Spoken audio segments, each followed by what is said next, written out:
लेकिन सम्मान की बात जब आती है तो मेरे अंतरात्मा से अपने आप आवाज निकलने लगती है, मैं रोक नहीं पाता। गलत बोलने का आदर नहीं है, गलत सुनने का आदत नहीं है, गलत देखने का आदत नहीं है। जहां मैं गलत देखता हूं, सुनता हूं, मुझे अपने आप मेरा आवाज निकल जाता है और लोगों को, कुछ लोगों को खराब भी लगता है, क्योंकि मैं जो बोलता हूं मैं दावा है, काटे कोई, बोले कोई कि गलत बोल रहा है, झूठ बोल रहा है। जो बोलूंगा सत्य बोलूंगा, जो करूंगा वो मुझे जो सही लगता है वही करूंगा। और जहां तक बात है सम्मान की, मान की, और ये बुंडू तो मेरा ही एक अंग है। मैं चाहता हूं कि बुंडू में न्यायालय खुले। जब यहाँ एसडीओ कार्यालय है, एलआरडीसी बैठता है, एग्जीक्यूटिव का सब काम होता है, तो भाई आज जुडिशियरी का क्यों नहीं होता? जुडिशियरी का भी हो।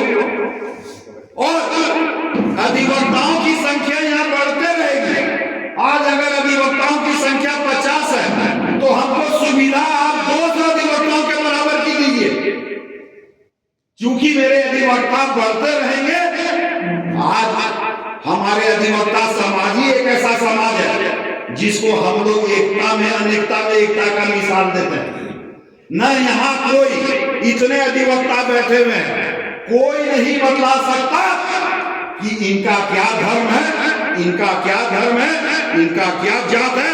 हम लोग जब काला कोट पहन लेते हैं तो खाली एक ही जात, एक ही धर्म होता है, हमारा एक ही समाज होता है, वो है अधिवक्ता समाज। और यही एक अनेकता में एकता का मिसाल है, जहां हम जात की लड़ाई नहीं लड़ते, जहां धर्म की लड़ाई नहीं लड़ते।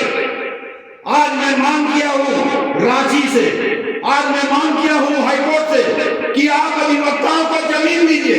उसी तरीके से मैं ये मांग रखता हूं कि बुंडू के अधिवक्ताओं को भी गैर मजरूबा जमीन देकर इनको अपना कॉलोनी बसाने का जगह दीजिए, जिससे कि अधिवक्ता निकले तो उसी कॉलोनी से निकले और बोले कि ये अधिवक्ता कॉलोनी है। न यहाँ कोई हिंदू रहता है, न मुस्लिम रहता है, न सिख रहता है, न ईसाई रहता है, यहाँ अधिवक्ता रहते हैं। और अधिवक्ताओं के कॉलोनी में बाहर में लिखा हुआ रहेगा अधिवक्ता कॉलोनी, और अनेकता में एकता का मिसाल, जो भारत के हर नेता बोलते हैं, लेकिन करता कोई नहीं है। करेगा कौन? वो अधिवक्ता करेगा। अधिवक्ताओं को सम्मान मिलेगा, अधिवक्ताओं को मान मिलेगा, तो जमीन अधिवक्ताओं को मिले, इससे बड़ी बात कोई नहीं होगी। अधिवक्ता समाज और अधिवक्ता के मान सम्मान के लिए जमीन मिले, इसकी भी लड़ाई में लड़ रहा हूं। इसकी भी बात जो है कई बार मैं लिख चुका हूं और लिखता रहूंगा। मेरा काम लिखना है, मेरा काम संघर्ष करना है। मैं दावा करता हूं मेरे संघर्ष में कभी कमी नहीं रहेगा। आज चूंकि बहुत बोला मैं और नहीं जानता हूं कि कुछ है, जितनी भी परेशानियां महिलाओं के लिए, मैंने कई बार महिलाओं के लिए उठाया। अभी शौचालय की क्या स्थिति मैं नहीं जानता, यहाँ पे महिलाओं के शौचालय के लिए उठाया, महिलाओं के लिए स्तनपान की कक्ष के लिए उठाया, महिलाओं के लिए मैंने एक रूम अलग से कॉमन रूम बनाने की बात की, जो कि मैं कर रहा हूं, मेरे पास देने का काम कर रहा है। आज रांची जिला अधिवक्ता संघ, आप लोग सब जाते हैं, हमारे बिल्डिंग में भी जाते होंगे, वहां के बाथरूम भी देखे होंगे, वहां के शौचालय भी देखे होंगे, कितना साफ सुथरा रखता हूं। कोई 2-3 चीज बहुत ऐसी होती है कि बहुत साफ सुथरी होनी चाहिए, जिसमें एक हमारा वॉशरूम भी है, और वॉशरूम के लिए एक अलग से सरकार को भी इसमें ध्यान देना चाहिए। हम लोगों ने कई बार बात उठाई है महिलाओं के लिए। महिला ऐसे हैं कि बहुत महिला ऐसी होती है कि जिनके बच्चे छोटे होते हैं, उनके लिए स्तनपान के लिए एक अलग से जगह होना चाहिए। बहुत ऐसे मौकील आते हैं, खाली महिला ही नहीं, माने हमारे अधिवक्ता नहीं, बहुत मेरे मौकील आते हैं, और जो देहात से आते हैं सुबह निकलते हैं तब वो डेस्टिनेशन में पहुंचते हैं मुकदमा लड़ने के लिए। उनके पास कोई जगह नहीं होती, उनकी स्थिति सोचिए कि कैसा होता। मैंने ये भी मांग किया कि उनको भी आप ऐसा सुविधा दीजिए। मूलभूत सुविधा मेरा जन्मसिद्ध अधिकार है, उससे वंचित मत कीजिए। लेकिन सरकारी पदाधिकारी सरकारिये होते हैं। भ्रष्टाचार का अगर कहीं से शुरुआत होता है तो जैसे ही हम सरकारी पदाधिकारी बन जाते हैं, चाहे मुलाजिम बन जाते हैं, सरकारी नौकरी लग जाती है, उसी दिन से लगता है वो लाइसेंस मिल जाता है। इसका भी मैं सभी अधिवक्ताओं से अनुरोध करूंगा कि जिस तरह से संजय कुमार विद्रोही विरोध करता है, आप सब भी इसका विरोध कीजिए, भारत को स्वच्छ करने का काम कीजिए और भ्रष्टाचार मुक्त बनने का काम करवाइए भारत को। अब मैं ज्यादा नहीं बोलूंगा, 4 लाइन खाली बोलता हूं, आपको पसंद आए तो ताली जरूर बजाइए। कलम हमारी ताकत है, कलम हमारी ताकत है, कलम हमारी तलवार है, कलम हमारी ताकत है, कलम हमारी तलवार है, काला कोट मेरी ढाल है, काला कोट मेरी ढाल है, अन्याय से टकराना, अन्याय से टकराना हमारी आदत है और हमारी चाल है। जो बिक जाए, जो बिक जाए वो अधिवक्ता भी नहीं, जो बिक जाए वो अधिवक्ता भी नहीं और हमारे जैसा नेता भी नहीं। जो बिक जाए वो अधिवक्ता नहीं और वो हमारे जैसा नेता भी नहीं।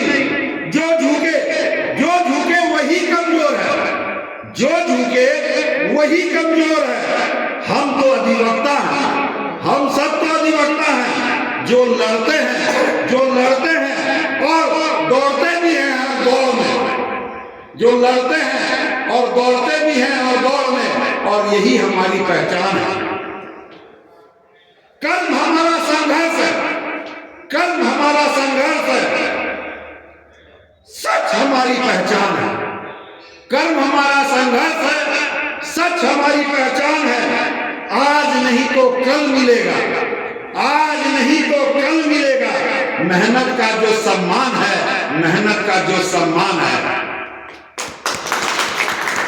मैं पुनः सभी अधिवक्ताओं से एक ही आग्रह करूंगा अंतिम में, हमारे जितने पदाधिकारी बैठे हुए हैं, जितने लोग हैं, सबसे वोट जरूर दीजिएगा।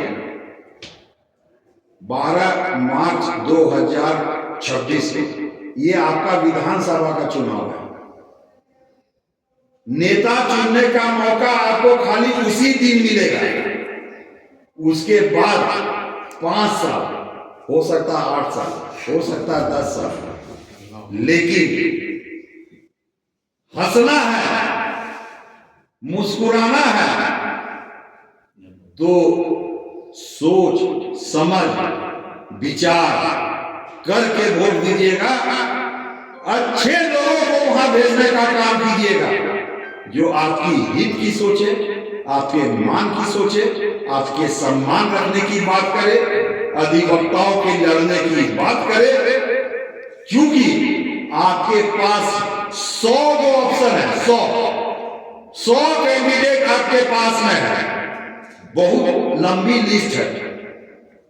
इस लंबी लिस्ट में 23 लोगों को आपको चुनना है। इस लंबी लिस्ट में 23 लोगों को आपको चुनना है। 2 लोग कॉप होंगे तो आप जानते हैं कि कॉप कैसे होगा, आपको बताने की जरूरत नहीं है। कॉप कैसे होता है, क्यों रखा गया कॉप, ये मुझे बतलाने की जरूरत नहीं है।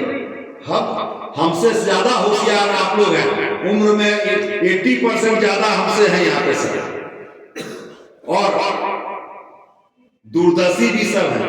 सब समझते हैं कि कॉप क्यों रखा गया। कॉप उसी को किया जाता है जो सबसे ज्यादा चाहता होता है, जो सबसे ज्यादा आपका बात को मानने वाला होता है, जिससे कि आप बोलिए कि सूरज पूरब से नहीं पश्चिम से उगता है, तो वो बोलेगा नहीं, वास्तव में सूरज पश्चिम से नहीं सूरज से उगता है। तो वो तो आप और हम नहीं हो सकते। और ये खेल जो कॉप करने की है